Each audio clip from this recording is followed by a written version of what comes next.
Good morning, everyone. Welcome into Saturday Morning Coaches Show.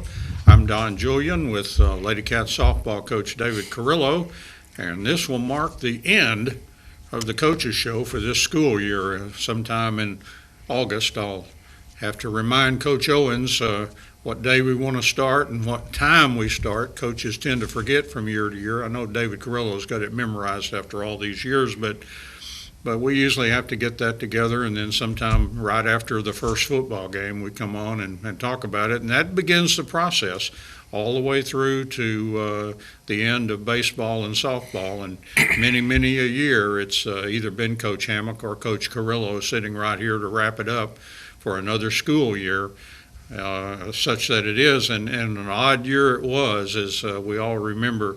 You know, the way things started back in August with so much uncertainty and everything going on, and somehow we kind of stumbled through the season in a lot of ways because of coronavirus and that kind of stuff. And anyway, we're to the end of it, and so this is going to wrap it up for another school year.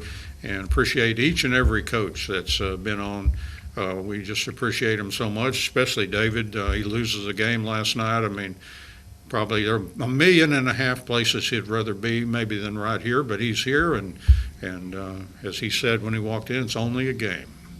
And so he's got his priorities in the right order, and I think we knew that anyway. Just real quick, other things, there's not a whole lot. Just thought I'd give a shout out for the Edge conditioning programs for just about all sports you can think of, and sports camps.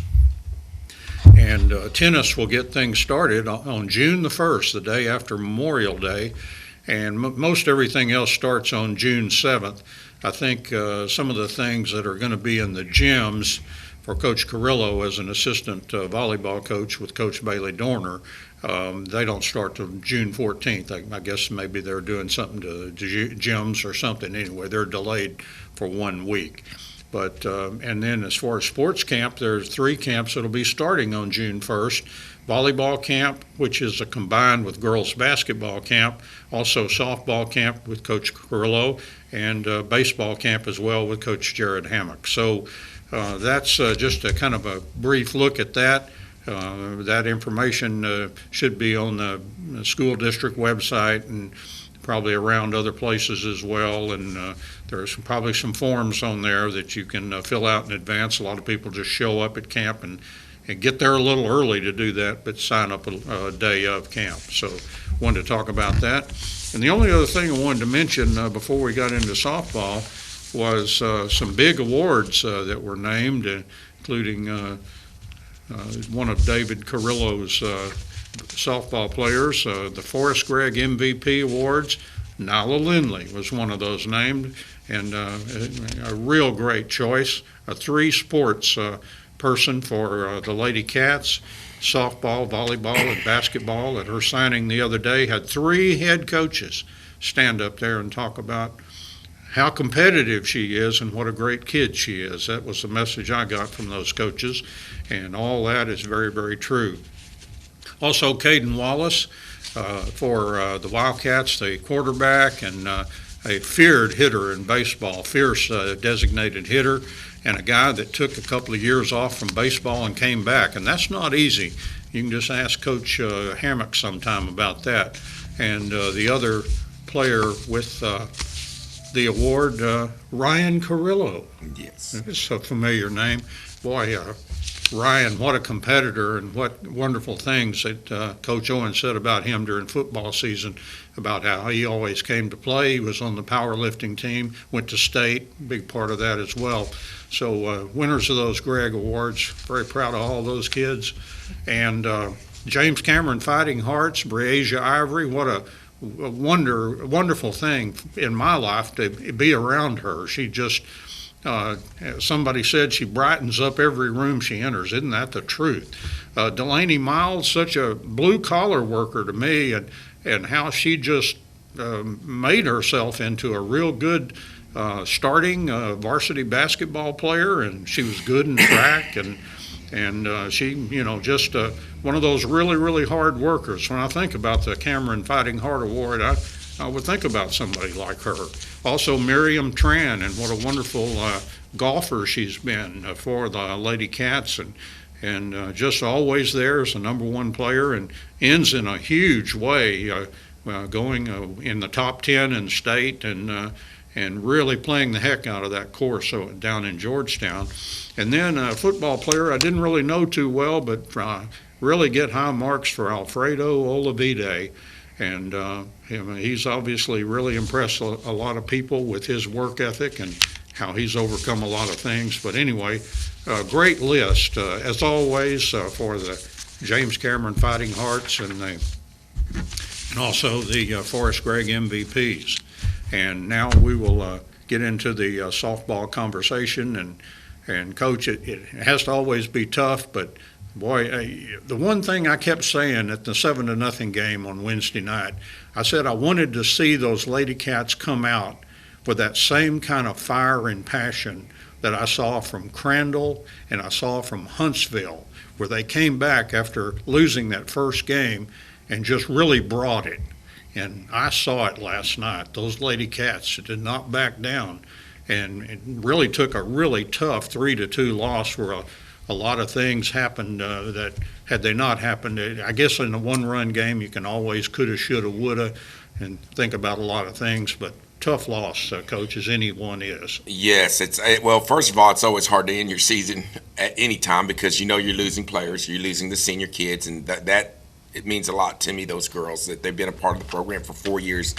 And, anytime your season's finished, you're not going to have them in the program. And it's funny, our last practice this week, they were doing senior stuff, and, we're sitting there looking around and saying, hey, this is what it is next year. They're not there. And it's a sad thing, but of course we're excited of what they're going to do in the future. But, to lose a game like that, again, it's tough because woulda, coulda, shoulda. There's a lot of them. I didn't really sleep well last night. And it wasn't that I didn't sleep well because I was, just this game just tore me up because it didn't. The way it happened is what tore me up. Yeah. That's what made me mad because I thought our girls laid it all on the line. They left it between the lines last night, and that was a challenge that I had for them. Every one of them, I just wanted them to go out there and play their best game. Give me your best. And, I challenged them because, this was a new stage for them.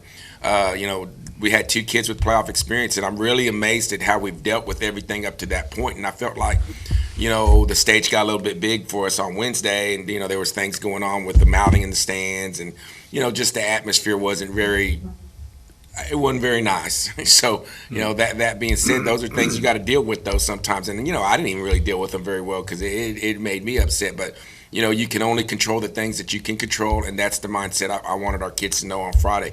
Control yourself, control what we can control. Don't worry about anything else, and, and everything else will take care of itself. But I wanted their best effort, and I was telling them, we were telling a story about going into deeper water. You want to catch the big fish, you got to go out in deeper water. Sometimes it's lonely, sometimes it's uncomfortable, and sometimes you just got to sit there and not be scared of what you're fixing to face. And I think that's what we were able to do last night. We went to the deeper water and we went fishing all right, and we gave it everything we had. Now, I don't want to badmouth Lovejoy all over the place or anything like that, but kind of one of the things you were talking about happened in the first game. You had actually gone to the umpire, and I guess some fan behavior or something. I don't know what was happening. Maybe you could give us some insight, but I guess some people, I don't know if they were saying something. I do want to talk about that. I'll be honest. I do not know what's wrong with this world right now. I'm going to sit here and get on my soapbox. What's wrong with people? I mean, I don't understand why people just hate for no reason. The Bible talks about, operating out of love. And I get so mad at the world when I look at it. I don't see that anymore. Everybody's all for themselves. It's such a selfish society right now. And it really upsets me and makes me mad because I know you're going to reap what you sow. And it's just sad that people cannot see that, we're all on this earth together. And we're all supposed to try to make this thing work. And, and we all should be chasing Jesus. I'm just going to be real and set it on the line. And for whatever reason, just people hate for no reason. And they just feel the need to just get on social media and bash, get in somebody's face and bash, and it's just an evil place to me sometimes, and it makes me upset because I just don't understand. We have compromised our society so much. Something's going to blow one day. And if you don't get your heart right, by God, I'm just telling you, somebody, and I'm not saying those people are going to hell or nothing like that. That's not what I'm saying. But what are we really doing in this world? It was hard just to get somebody to go over there and approach that person for just being personal with our kids and talking down to their kids. I can deal with somebody rooting for another team. I get it. But I'm not going to let nobody talk about our kids or any other kids or any other person just because they feel like they can. I bought a ticket. No, you don't do that. You may go buy a ticket in the NBA or NFL and do what you want to do, but you're not going to do it in a high school softball game, and you're not going to do it to our kids. And that's what made me so upset. After the fact, I'm just thinking, what is wrong with our world right now? And man, well, I'm telling you, we need a lot of prayer because there's a lot of lost people out there. And if we don't get it right, it's sad to me. Continue prayers for them because I'm not going to sit there and judge them, but we got to search ourselves and look in the accountability mirror and look and see what we're doing and what we're trying to do in this world. Because right now, there's some people that ain't right. Well, and that's the thing. You buy the ticket, but that doesn't give you, like you say, free reign for anything. If you're up there F-bombing and just exploding and making a lot of noise and creating a lot of havoc, somebody's going to go to a security guard and say, can you do something about that? I don't want to sit next to a person like that. See, that's the thing. Another thing. People go, hey, you need to get tough skin. You need to suck it up and no, you need to do things right and be right and get your heart right. That's what you need to do. I'm tired of compromising. Like the ones that are trying to do things right, no, you got to suck it up and get tough skin. You got to be a little bit tougher. No, that's not the way it's supposed to work. They don't get that, then they don't need to be in the park anyways, or they don't need to even be in this in mankind in our civilization. To be honest with you, because it just frustrates me like no other, and I'm just tired of being bullied. I'm tired of people trying to take advantage of people. It's just not right, and I'm gonna step up every time. I do not care.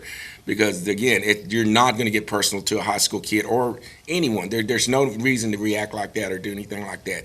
And like I said, it almost like took an act of God just to get that person out of there, mentioned it a few times. But no one has that right to go into a situation, to a game or into a classroom or to any part of this town and feel ashamed and be put down or belittled. No one deserves that. And I'm telling you, if I hear it ain't going to happen. I may get my butt whipped, but I'm gonna do whatever I can it's not gonna happen. It's not right. Yeah, where we were sitting, we had no clue. We're up in a press box, and it's happening off to our right, and I knew it had something to do. Obviously, they went up and talked to a fan, and it looked like that was going to be it, but I think you persisted, and eventually the person was removed. I know Lovejoy wasn't wild about that. They don't. When one of their fans is removed for one reason or the other. But again, I've seen our fans. If you get on the umpire too much, and you're really chewing them out, you better watch out, because the umpire will find a security person and said that that person's wearing me out and. Or something, and I've seen it done. Fans can get tossed. Yeah, I mean, even as a coach, it's the toughest part as a coach to deal with because you are competitive and you want to fight. And I always make sure.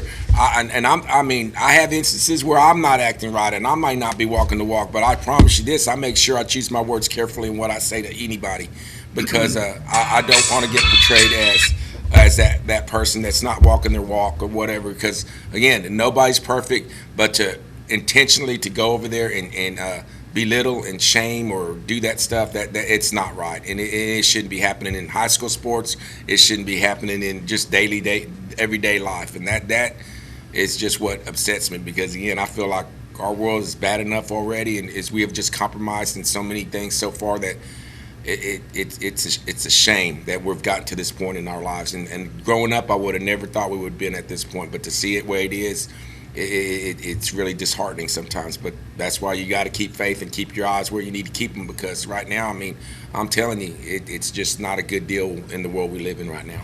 All right. Yeah, it's unfortunate. Cheer for your team, sure. I had cowbells in front of me last night every time Lovejoy did something. But that's part of the game, I don't like when they bang on those buckets. I think Huntsville did that. We may have done it a little bit. But, I remember seeing that from Prosper and over in Mansfield. But they're just being fans. And, it's kind of irritating, but, I think it's within the lines. but you just can't cross the line. And I've seen fans be told before, look, you cannot call these girls by name on the volleyball court. And, and so told, and that stuff has to stop. And if you don't stop, you might get kicked right out of there. But anyway, we'll have other things to say about the game other than that. But that was a question that I had from the first game. So let's take our first internal break. Back with more right after this. And back here on the Saturday morning Coaches Show with Lady Cat softball coach David Carrillo. I wrote at the end of my story last night. I don't know if it's been posted yet or not. Ross Levinsky, that normally does that for me, he's taking a road trip this weekend, so when he wakes up good today, maybe he'll get that out there for us. But I said at the end, you've got to kind of wrap it up by saying that this was a fabulous season for the Lady Cats in a lot of ways. First of all, as Coach Carrillo mentioned, with the deeper water going farther than any Lady Cats team has ever gone before in the sport of softball into the regional semifinals with a record of 28-5, which will be right up there with some of Coach Carrillo's best records that he's ever had, and a lot of games lost at the first of the year. I can remember we've gone through our tournament sometimes 6-0, so you can imagine this team could have been well over 30 wins if we could have gotten some of those early games in. Had a home opener canceled as well, so but that but still a fine record. And I didn't mention, and I should have, part of the district championship. Those things are rare around here. We don't routinely just win. Now maybe Coach Carrillo can argue that he wins more than most of them, but a district championship is something really to be celebrated, and we got a part of that, and 11-1 in district play. A lot of positive things, Coach, that once people get over the hurt and the fact that it's over, can reflect and say, what a great year we had, and all your seniors can do that. Yes, and that's kind of what I wanted to focus on coming in here, because I know there were a lot of things that did not go our way, and I get that, but there's so many positives that we had throughout the year, and you hate to lose on things that you feel like that you could not control, but so many positives. I mean, regional semifinalists, just the team that we were able to put together after COVID, not even really knowing what happened last year, and we were just kind of having to play it by ear and just figure things out quickly as coaches. I thought we did a great job of that. The kids that we had, seniors, all of them, I think every kid that we had in there was well behaved. They never caused us any problems. It was really a smooth year for the most part all year. I didn't have any trouble at all. They just bought into it, and and when we just played, and it was almost like a fog, because you kind of keep seeing us building up wins after wins after wins, and you look back, and I don't know how many we won in a row, but I know it was a bunch till we lost the other night. And you just reflect and go, did you really think that this was going to happen at the beginning of the year? And I would be a liar if I told you I did.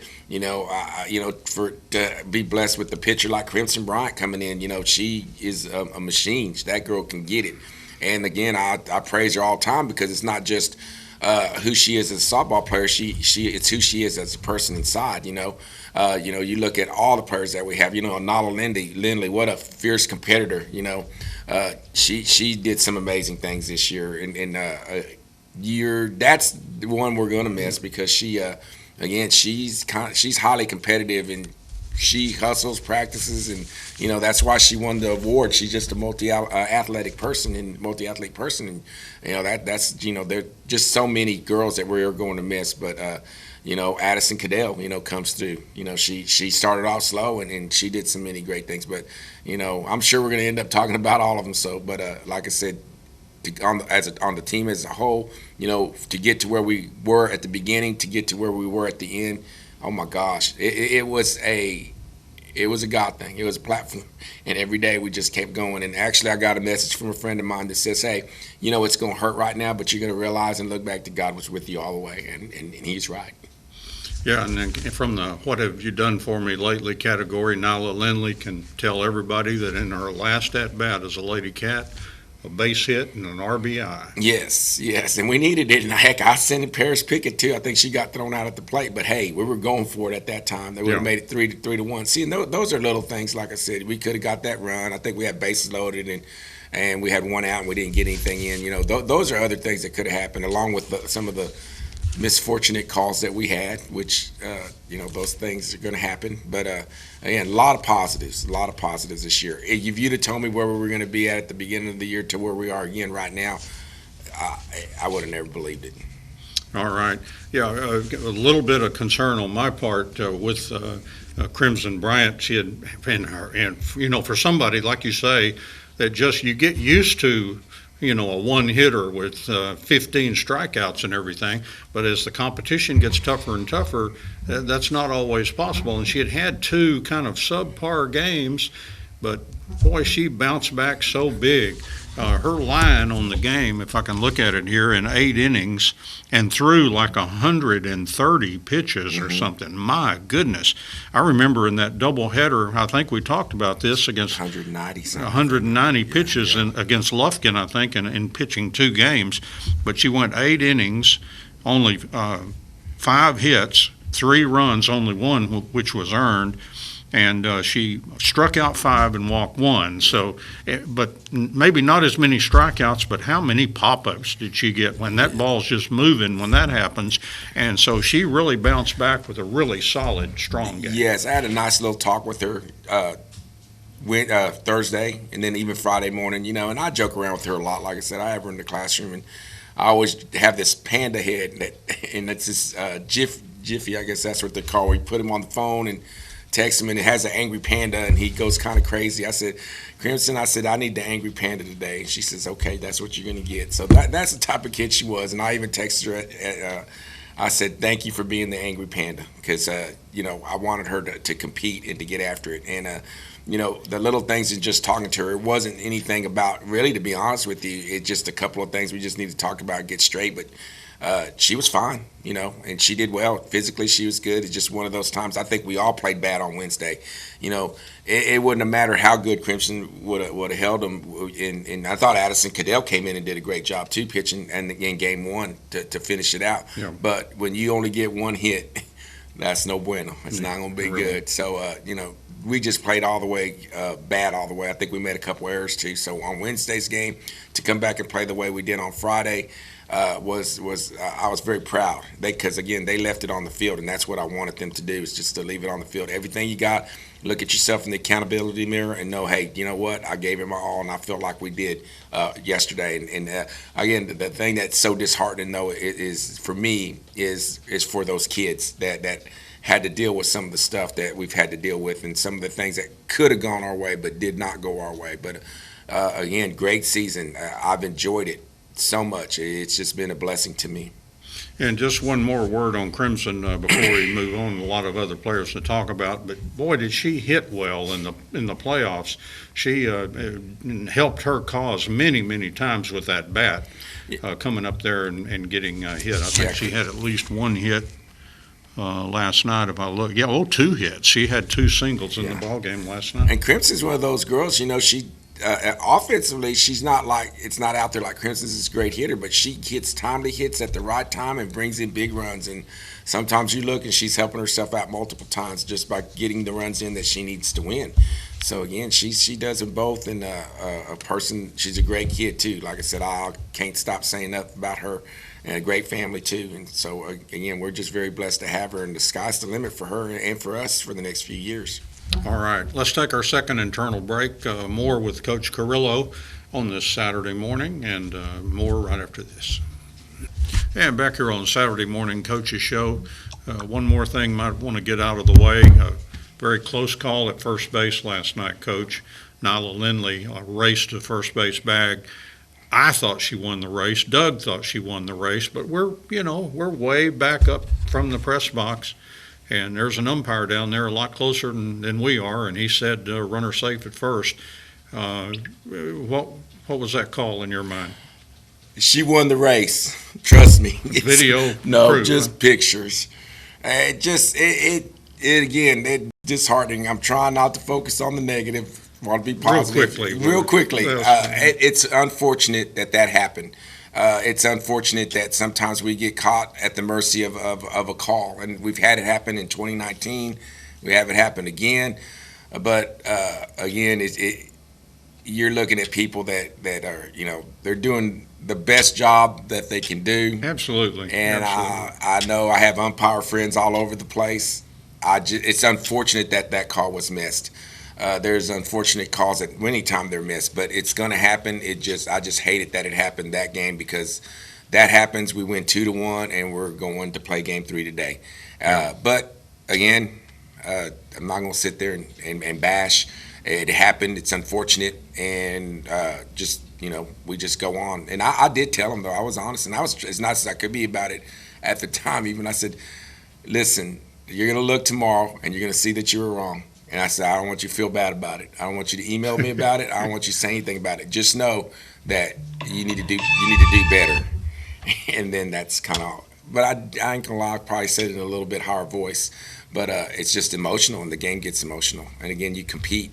But no shaming. Just wanted him to know that it was not a good call. And that's what I told him. And people asked me what I told him. That's what I did say.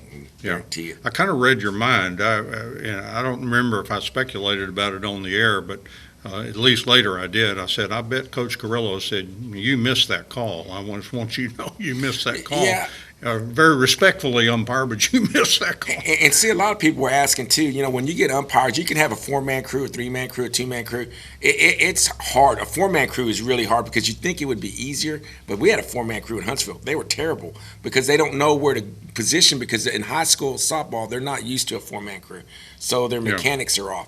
So even a 3-man crew could be a little off, or a 2-man crew. It doesn't matter, really. You just got to pray that those things do not happen. And did he wake up in the morning and say, hey, I'm going to make a bad call at first base? No, he did not. I mean, I'm a man of grace. I get it. It's just, though, it's unfortunate that it happened. And it did have a playing out part of the outcome of the game. That's what makes it frustrating, because you have to tell those senior kids, hey, this is your last game. And we didn't get a call, but again, just as graceful as I could say it, it was just a missed call, and we just have to go on. Yeah, I've been watching Ken Burns baseball, and from the 1880s, there have been games decided by questionable calls. I remember a World Series years ago involving St. Louis and Kansas City. They had a close play at first base. It figured in the outcome of a World Series, for goodness sakes. So, there's a lot at stake there. This is a high school baseball game with a lot of senior girls and other members of the team that have to suffer because of something like that. But, and again, I think it's not so much that the call was missed, too. It was more that, people aren't dumb. A lot of people have been around softball a long time. He was out of position. And there was other things that could have made his call a little bit more easier, but for whatever reason, he wasn't in the right place where he should have been. Would have made it easier for him to see. And that's what resulted in that bad call. Yeah. Because I love him. He couldn't see. I had the opportunity to sit close to David McKegg, a former umpire, and he stressed to me as we were talking about umpires being in the right position to make the call, and that's a big part of it. And so I got a great deal of insight. And I think we saw another example of that, Crimson Bryant's catch in one of the earlier playoff games, and the umpire was probably screened by 4 or 5 different people and just, trying to make a call down the line and everything, and not in really good position to see it. And see, that's the thing, that was a 4-man crew. I think sometimes, though, they get to a point where you're not used to working with each other. Sometimes it gets hard, but even if you're used to working with each other, you're still not used to. Most in high school, 2-man crew. It's usually what happens. 2-man crew. 3-man crew is probably a little bit better if you can get the people working in and practice on it. Sometimes, like towards the end of a season, you'll see chapters start bringing 3-man crews out there, not charging. They'll charge you for 2, but so they can start working on it for the playoffs. So, but they're doing the best they can. I get it. Like I said, I have umpire friends. I love them. They're great guys. It's just, again, it's just unfortunate that had, it did play an important part in the game, and you hate that. But again, I'm not going to sit here and condemn the man for it. You just got to do a better job. All right. We would like to talk about some of the players. Yes. Real quickly, we've said a lot about her, but Nyla Lindley going away to play college ball, and one of the things they liked about her over in Tuskegee was running the bases. Yes, she can run. She can do it all, and Nala can play anywhere. Nala, and I tell a story. Nala can actually pitch a little bit. My goodness! Yeah, she's not. She wasn't bad. If she would have stayed with it, she throws the ball hard. We kind of used her for a couple of JV games when she was a freshman sophomore, because we knew we needed a pitcher at the time, and she could get you some innings. She threw it hard, but she just didn't have enough. She didn't work on it a lot because she just kind of something she just picked up on her own. But that's just how athletic she is. And I was joking around. You have the Nala Lindley score of when we play and compete. We joke around and sometimes try to nudge the other team so we could we don't want our girls to hate each other. We want them to learn how to take over in case some adversity happens. So you got to react. And Nala didn't like that adversity. She knew what the exact score was every game we played. So if it wasn't the exact score, Nala was going to tell you it's not the right score. But she's just a competitor. She wants to win. I was kind of worried about her in that senior games yesterday because I'm sure Nala's team was. She got them going every probably game they went to because she was a team captain. So I know they were competing. Yes, absolutely. All you coaches stressed. In fact, I think Coach Tisdale said the most competitive player she'd ever had in her program. She gets after it. So that just kind of says it all for her. Awfully impressed with the young player you will have coming back, Jaden Harper. Has come a long way this year and really flashed some power that people didn't expect. Yeah, Jade, you don't hear two words out of her, but she's a player. She gets after it. And again, she's someone, we're going to have Harper back and we're going to have Nicole Higgins back. Those are two girls that I looked at are young players that are going to be really, really, really good before it's all over with. And I'm just blessed to have them for a few more years. Jaden's a sophomore and Nicole's a freshman, and so those two girls right there are going to make a big impact for our program next year and the years to come. Tell us about Grace Magnuson, been a senior. Yes, Grace has always kind of, I think I feel bad about Grace is, she was kind of had to play a role her freshman and sophomore year and do certain things. Last year was her junior year, and of course, she got that taken away from her and didn't get to play. But she's just been a steady player. She knows the game, very smart, very good kid. She's very dependable, and she had some big hits this season for us when we needed them too. So that being said, Grace is another one you're going to sit there and you're going to miss because of just her leadership. And she's always there. She's always ready to play. She's someone that I could always go talk to on the side, and she would always be able to like, hey, how's it going? What's the team's pulse? She's the one that could tell you how the team was doing because she's such a leader, and kids liked her and gravitated towards her. A player that, as one coach said on one of the teams about a player that had been there a long time, said been there longer than I have, which was not true, but it kind of feels that way. And Addison Cadell, she been on the varsity like 6 or 8 years or something? It seems like she just doesn't go away. Just yesterday, she was just a freshman out there. Yes, I remember when Addison was over there, I think something happened where she actually was introducing players, and she wanted to do that, and I think she was a 4th grader. I don't remember what it was, but Addison's been around Lady Cat softball for a long time since she was a little kid, and she's another one that it started off a little slow for her, but she picked it up and she went to work, and she wasn't happy where she was at in the batting lineup, and she wasn't happy where she was in the in the hitting department, but her and her dad, they just got back, put in extra time, and got to work, and oh my gosh, she was hitting the ball well, from the about the middle of the year to the end. I mean, she was very consistent, and Addison's going to do some great things. She travels, and she's going to continue to just get better also, and very knowledgeable about the game, and just a great kid. She's another one that you could talk to, and she's going to shoot straight with you, and she can help you, and really believes in team and being unified, and she's somebody that, again, I depend on. She's a big leader, and she definitely will take a big leadership role next year, being her senior year. And a very quiet thing that she did last night was 3 walks, just constantly getting on base. So that was a big thing. That was big because that just shows me discipline at the plate, which she displayed last night. So, again, I told her any way you can, and three walks, three times on the bases. All right. We've talked a lot about Crimson Bryant. And Nicole Higgins, you touched on her as well. She showed some home run power, and really, and as a young player, you figure she might get little larger, taller. I mean, who knows? Yes. When a player's a freshman like that, you can look at them one year to the next, say, my goodness. I see great things from Nicole because I can watch her fundamentally. She's really sound, has a great swing. She's a go-getter and goes and fields the ball. All Nicole's got to do is just be more. We expect Nicole just like you said, she's going to grow. She's going to mature, and like I said, if this is the baseline, nothing but great things from her from here on out. Paris Pickett, too, dependable player at shortstop. Paris dependable, and Paris, I tell you what, that girl, she's a competitor, boy. She gonna get after it. She's kind of that girl that fierce to me. I laugh because she looks so sweet, but she's got a fierceness to her that you admire and that you want your kids to have. And she's a go-getter, and she's gonna battle and compete, and she does not like to lose. And again, she's just has a heart of just fierce competition, and to me, it's fierce, and that's something that you want in a player because you can't coach that. You want to have that drive, and Paris, I've watched her all year, even in practice, just make amazing, great plays at shortstop. So again, she's another one I expect. That's another great leader we're going to have for next year. So again, I hate to lay it in their laps, but we're going to talk about that too. They're going to be great leaders for next year. Two positions she plays that I always consider very athletic positions, usually your most athletic player or close to it, the libero for volleyball and shortstop for softball or baseball either.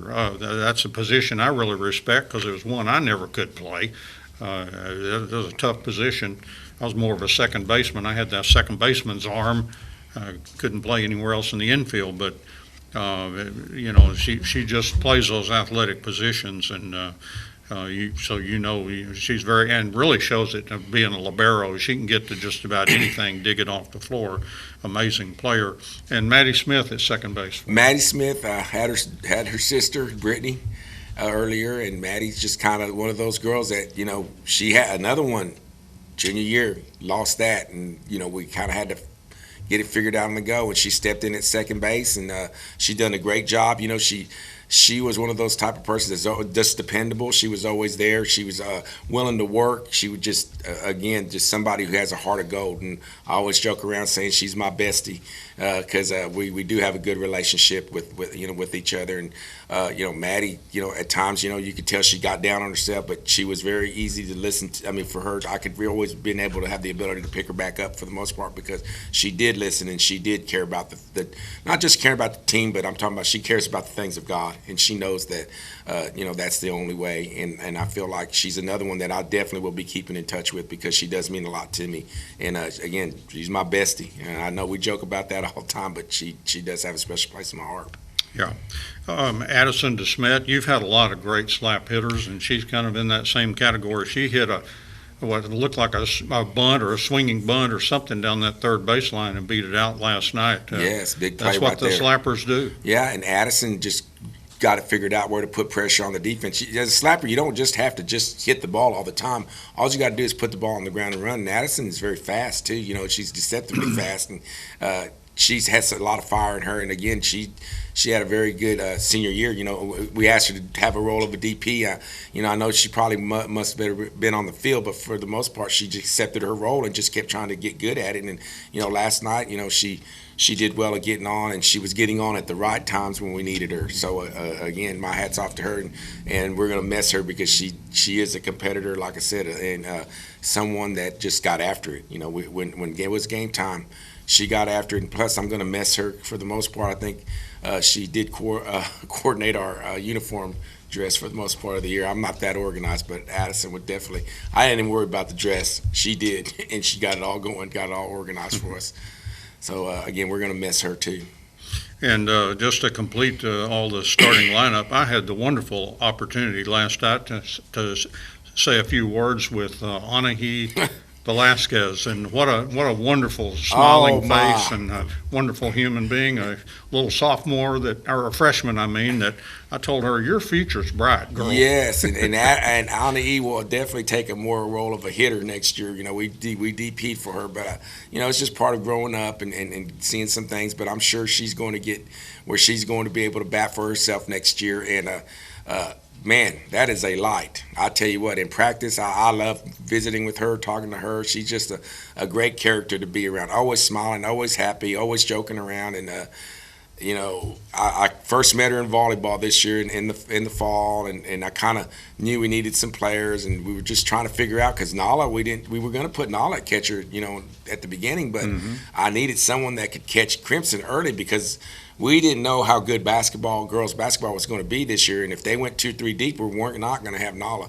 So we had to find another catcher, and she stepped up into that role and did an amazing job. Which helped us allow us to put Nala somewhere else. So that being said, she's going to be Crimson's battery mate for the next 3 more years. So it's exciting. But again, great kid, great person to be around, just a happy soul. Yeah, she has very, very good, especially defensive skills as a catcher, the way she frames, the way she catches the ball. Crimson Bryant throws that ball hard, and that ball's moving a lot, and she's able to catch it and frame it. And that makes a big difference. If an umpire looks and you don't catch that ball cleanly, he can't really tell, and he's probably going to give you a ball just because he's not getting a good look at it. Yes, and Coach Dorner did a great job with both of them because actually that's what she does. She's the pitcher and catcher coach for the most part. And her being a high school catcher herself, that's why I just figured, hey, this is probably the best place for her. And as a coach, to put her with the pitchers and the catchers, and she's grown to be able to help Crimson a lot and help Anna E a lot. So again, those are the 2 most important positions. So again, Coach Dorner did an outstanding job of getting them ready to play this season. She's an MVP when it comes to assistant coach. Huh? Oh yeah, she definitely is. I mean, I'll tell you what, it's a little odd, but I let the coaches coach. I have Coach Hatcher, Coach Aguilon, and Aguilon stays with Dorner, does stats, and kind of relays the messages to where batters bat. Coach Hatcher kind of regulates the dugout and all of that, and I stand in the back corner, let them do their jobs, and I go pray. I wait till offense and let's go. And I trust them, and I can see a lot anyways from the game from where I'm standing. And it's a little bit different, but it works for us, and it's worked for us the last few years. And again, I don't look at, and this is truly from my heart, and everybody knows how I am.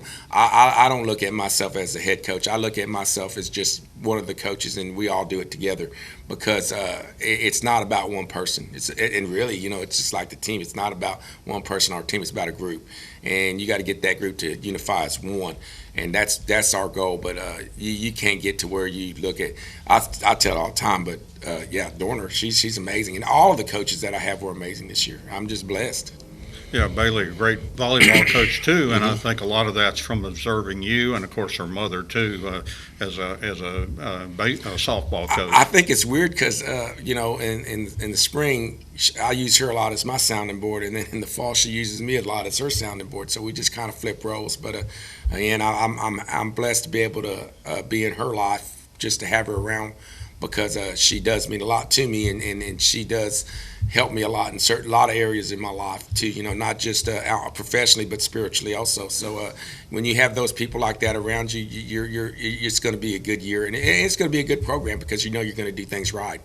Yeah, the last 6 or 8 years, I've always felt whoever we had as head volleyball coach, the 2 really great assets they had, David Carrillo and also Jared Hammock, 2 head coaches in other sports that have seen it all, been there, and just always there, for some input and stuff. So I've always felt that way about the volleyball coach. Very, very fortunate to have 2 assistants that have been there forever and that you can call on and stuff. So and Bailey, is just as good of a coach as I've ever worked with. Anything that the press ever needs, Bailey comes through. Sometimes, it takes her a while to get back on a text because she's teaching and doing all these other things, but you're always going to get it. And, yes, and I do want to put out this year for the first time ever, and I think I said this before, I'll put her up for, I don't know what the end result was, but I put her up for Assistant Coach of the Year for the Texas High School Girls Coach Association. And I wrote a lot of nice things about her because, again, there's no way I could do this without her. She's been the constant throughout all the years that, since she's been here with me the last 4 years with this group, and again, she's just an amazing person, a great role model for the kids. Yeah, great pro. Let's go ahead and take our last internal break back to wrap things up with Coach David Carrillo right after this.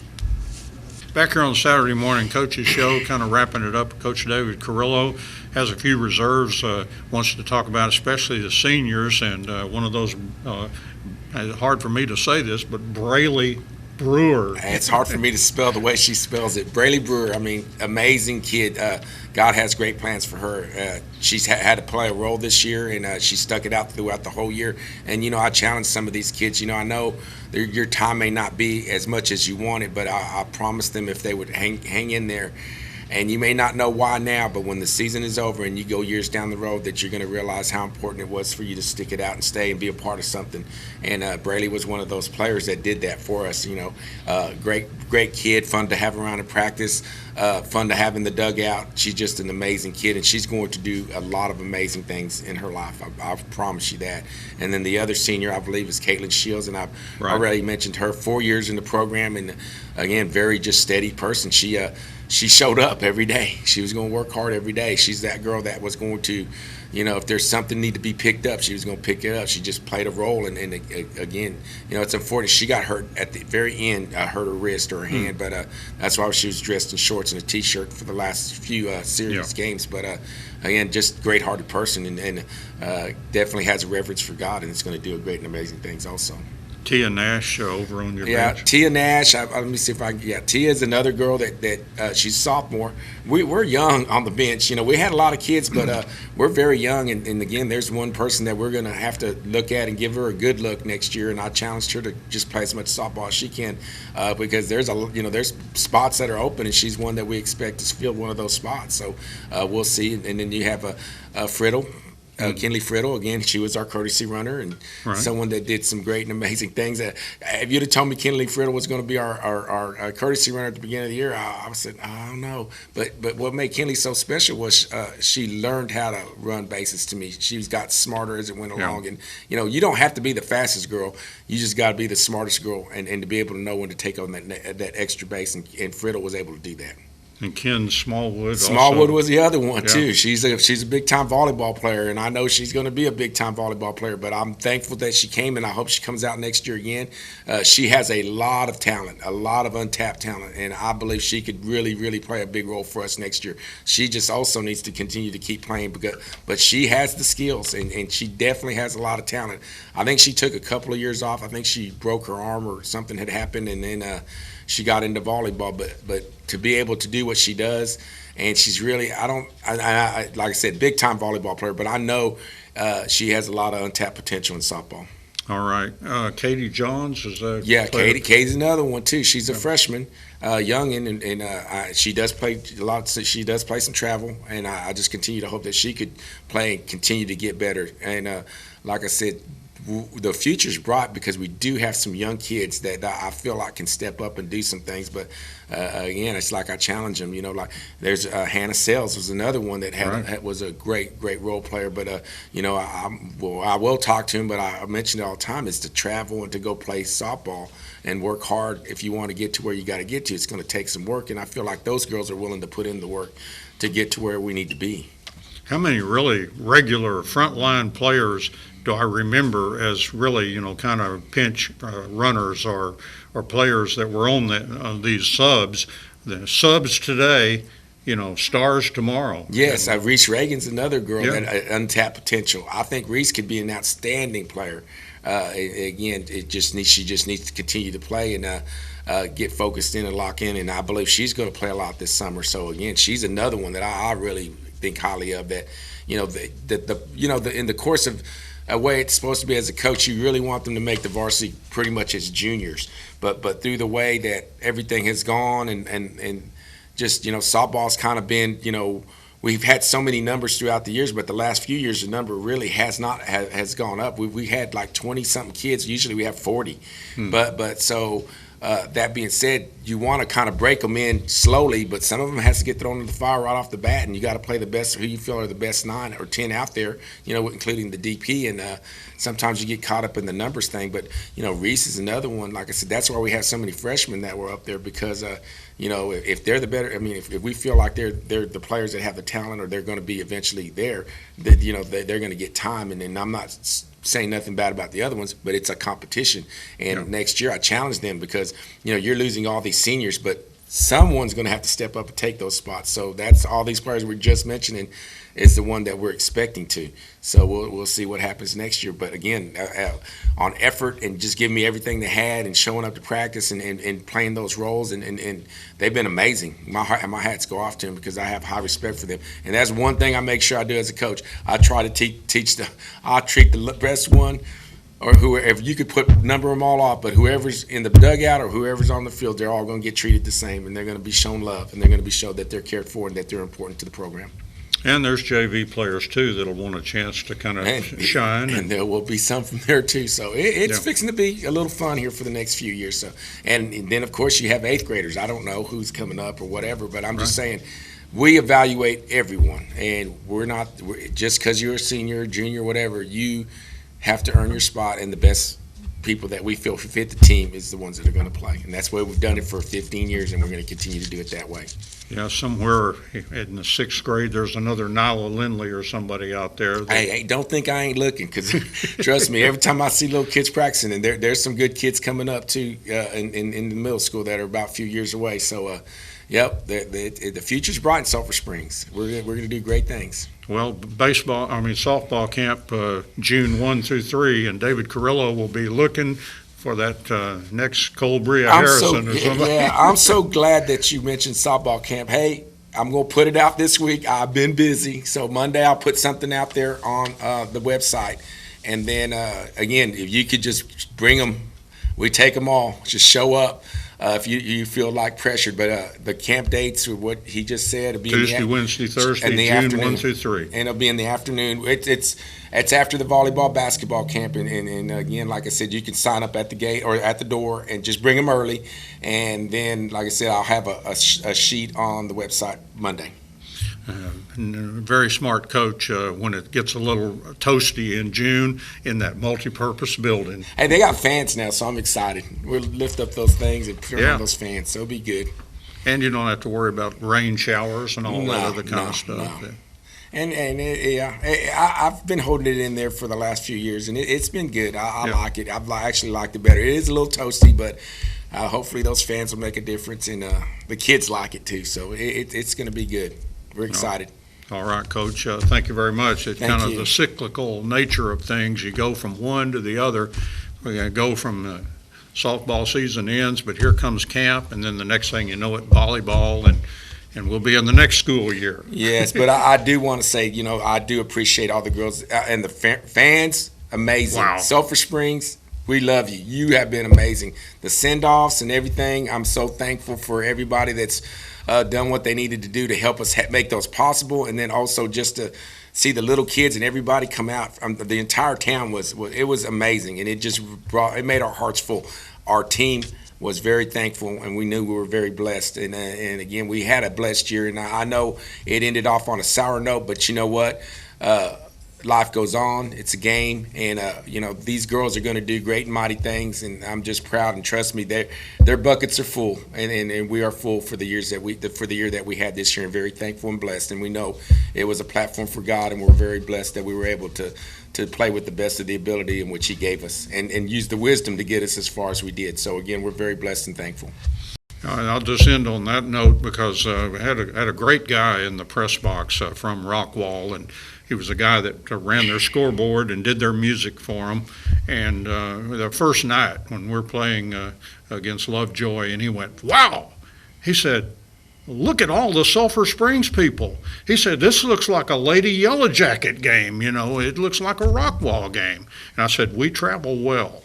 And we saw those fans go from Nevada to White House to Rusk and over to Rockwall. And he was very duly impressed and by the mob that showed up. And again, Doug was hoping to go down with a camera and get some shots, and he said, "Are you kidding? We're 3 deep down there against the fence." And he said there was no space. That's not even counting people that were on the hill. So yeah, so it was amazing. You just look out there, and it made our hearts full to see that many people. And again, what an amazing atmosphere to be able to play a high school softball game in. And this series was one of those times. So it's something we'll never forget. And again, we were very blessed this year and love these girls as they were our own. And we just got to go on and hit the floor running. life awaits. There And you then go. those that come back next year, hey, we're going to try to do better next year than we did this year. So let's roll. So Sulphur Springs fan impressed a fellow in Rockwall for years to come. He said, you know who travels well? Sulphur Springs. My goodness, they brought a ton of people over here. So that's a credit to the community, and it's a good positive thing, too, that to support the team like that. And we certainly appreciate everyone. I had some kind comments on the coaches show. I heard at the ball game last night. I appreciate that, and appreciate Coach David Carrillo.